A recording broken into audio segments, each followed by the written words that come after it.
Renverser le diabète, est-ce que c'est possible? À l'Institut de cardiologie de Montréal, c'est près de 40 des patients atteints de diabète qui ont réussi à renverser leur diagnostic.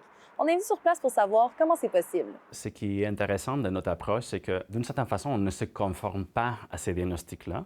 On essaie d'expliquer qu'il y a une voie de rémission, de renverser ce processus-là et de revenir à la normoglycémie. Et on accompagne les patients pendant 12 mois avec un bon encadrement et multidisciplinaire pour accompagner les patients à essayer de renverser le diabète de type 2. C'est suite à un infarctus en août 2023 qu'on a découvert que possiblement cet infarctus-là était dû à du prédiabète. J'ai trouvé ça très intéressant parce que j'avais déjà une hygiène de vie assez disciplinée. Et même le cardiologue, quand il est venu me voir, il m'a dit on comprend pas, mais c'est quand on a décelé que j'avais du prédiabète que là, ça s'est confirmé que c'était possiblement la cause de mon infarctus. On savait déjà que l'alimentation et l'exercice physique, ça pouvait vraiment faire une différence pour le diabète. Par contre, l'Institut a voulu aller encore plus loin. En termes d'activité physique, on leur propose aussi de manière très personnalisée l'activité physique cardio, modérée, au moins 30 minutes par jour, au moins 5 fois par semaine.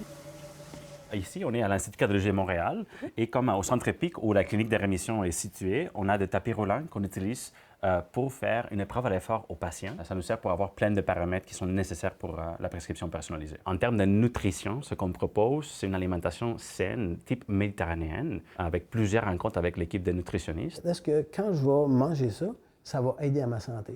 Parce que le gros défi, c'est qu'on a été éduqués tout jeune à manger par plaisir, par sensation.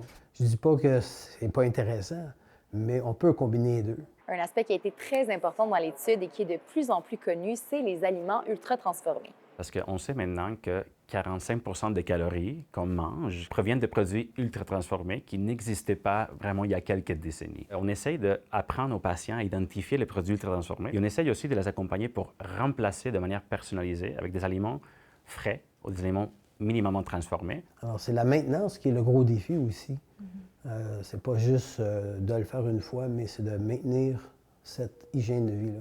On parle beaucoup d'Ozempic dans les dernières semaines avec le diabète et tout. Vous, c'est plus une méthode sans médicaments. C'est quoi les avantages à ça? Une fois les habitudes de vie sont intégrées dans le quotidien du patient, dans l'environnement réel du patient, on sait que ça aide beaucoup de manière durable.